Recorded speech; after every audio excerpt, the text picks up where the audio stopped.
Hello everyone, Happy New Year. My name's Lee, and my friend and I, Don, have made a ReSpot, which is what I'm going to show you today. So a little background on what ReSpot is. ReSpot is a SRS-based flashcard system app that it helps you learn. And how it does this is by providing you flashcards in a spaced repetition learning system method.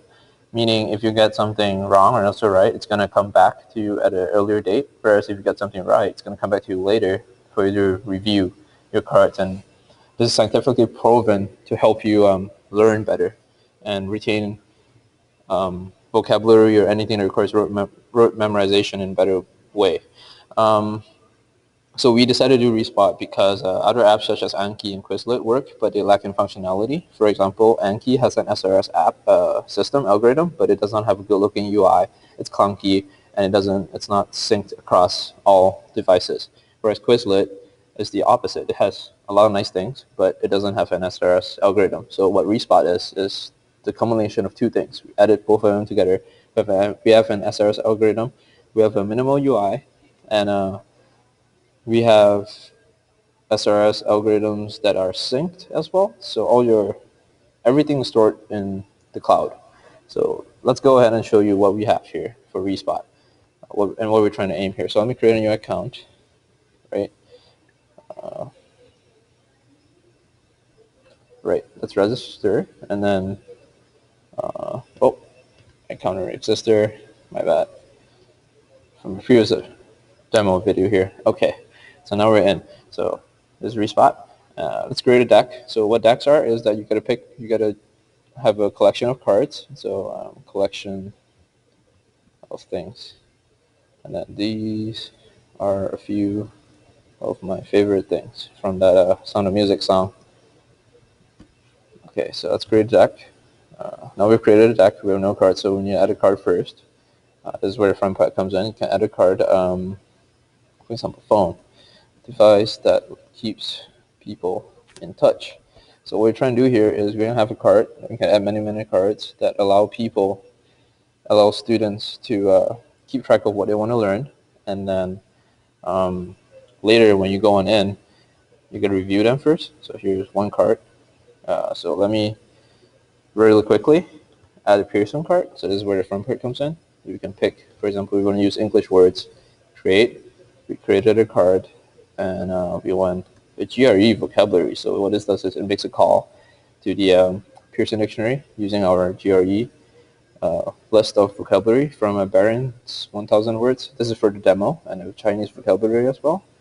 Let's add a few of those cards, and then now if you go into cards, we have a few nice cards here, you see. Really useful.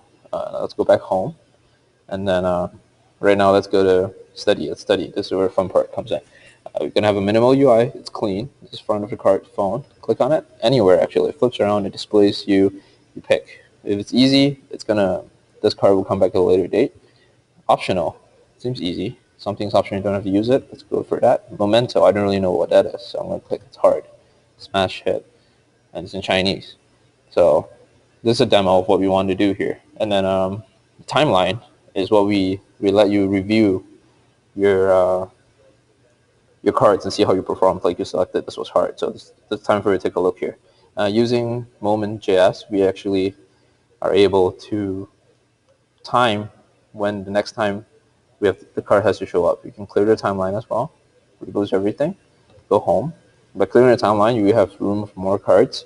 So let's do something fun here. What if I create 20 cards at once? Generate deck. This is the best part.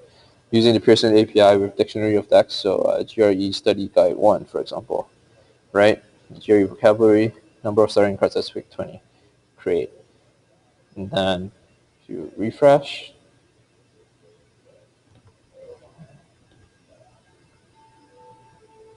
I think the API is a little overloaded here. It was working just a little bit, but as you know how demo works, demos are, the final result will have this working. I'm very sure of it. Let's see. And just add a few more Pearson cards here this way. Yeah, you can do multiple calls by adding another card. And then if we go back into cards, So right now, as we are finishing the hackathon in a few minutes, we're just trying to iron out a few more kinks with your Pearson deck. This will work fine. We did it. We got it working just now. We have a small async issue, but this is basically what we have here.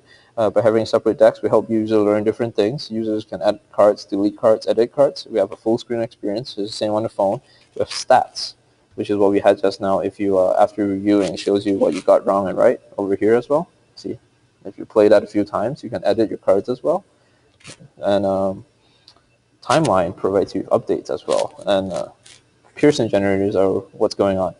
So we hope you like ReSpot, and we hope this will actually make a difference with the world, because what we want to do here is help people learn, and we're confident that this will do that, because I've spoken to my friends. A lot of them want to learn GRE things, GRE, learn new language, Japanese, for example, Chinese, and the possibilities for this are limitless. We designed this to enable modules by, we can, as long as we integrate stuff and we get it running.